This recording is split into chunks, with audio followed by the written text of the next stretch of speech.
Ingat, seandainya orang tua kita mulai sepuh, udah tua renta, apakah pernah ada adegan dalam kehidupan kita membentak orang tua kita sampai orang tua kita merasa ketakutan kepada anaknya sendiri? Orang tua kita nggak berani untuk mengatakan keinginannya, ingin dibuatkan atau ingin dimasak, ingin dibelikan satu masakan kesukaan dia, saking takut dan saking kagetnya orang tua kita terhadap sikap kita yang pernah memarahi, membentak, bahkan kadang mencela orang tua kita. Coba ingat adegan itu yang pernah terjadi di suatu pagi di rumah kita kepada orang tua kita.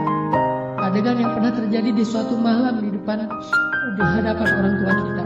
Bahkan kadang kita pernah memarahi orang tua kita sampai dia malu di hadapan orang banyak, di hadapan saudara-saudara kita, di hadapan saudara-saudaranya, di hadapan orang banyak yang dia tidak kenal, mungkin di jalan, mungkin di pasar, mungkin di mall, mungkin dimanapun.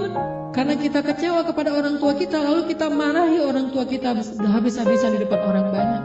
Sampai orang tua kita merasa sedih, kecewa, lalu merasa takut kepada anak yang dulu sering dia gendong, anak yang dulu dikecup keningnya. Tetapi ketika anak ini merasa sudah mampu, sudah punya segalanya dan orang tuanya dalam keadaan lemah, dengan sombong dia membentak orang tuanya, dengan sombong dia memarahi orang tuanya, tanpa pernah peduli dan tidak pernah lagi ingat bagaimana dulu dia diperlakukan oleh ayah ibu.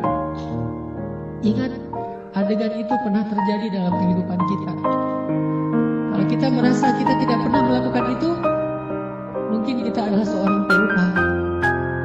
Saya kira orang seperti kita yang dulu pernah masa-masa kelam, pernah gak stabil emosinya, pernah mengalami masa-masa sulit.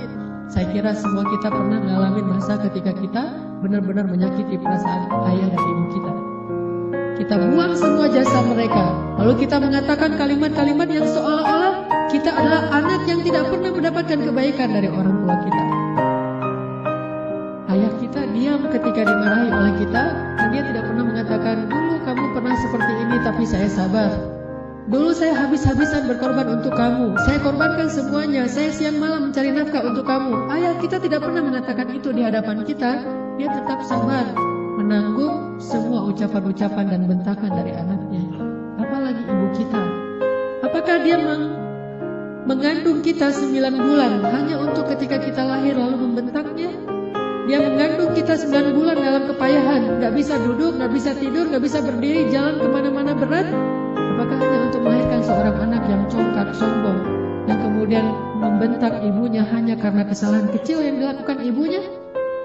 Ingat, adegan itu pernah terjadi dalam kehidupan kita.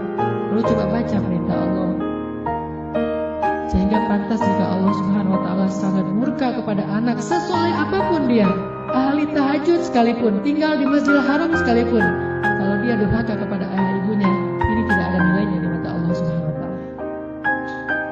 Imma yablughanna 'indakal kibara ahaduhuma aw kilahuma fala taqul lahumā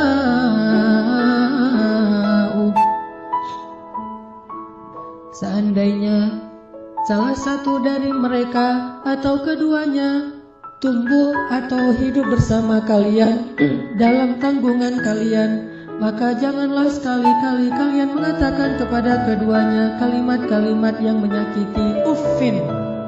Allah larang kita untuk mengatakan itu. Lebih baik kita tidak pernah sholat sunnah sekalipun kalau kita masih bisa tetap menjaga lisan kita kepada orang tua, daripada kita menjadi ahli ibadah tetapi kita tidak mampu menjaga lisan kita dari menyakiti orang tua kita.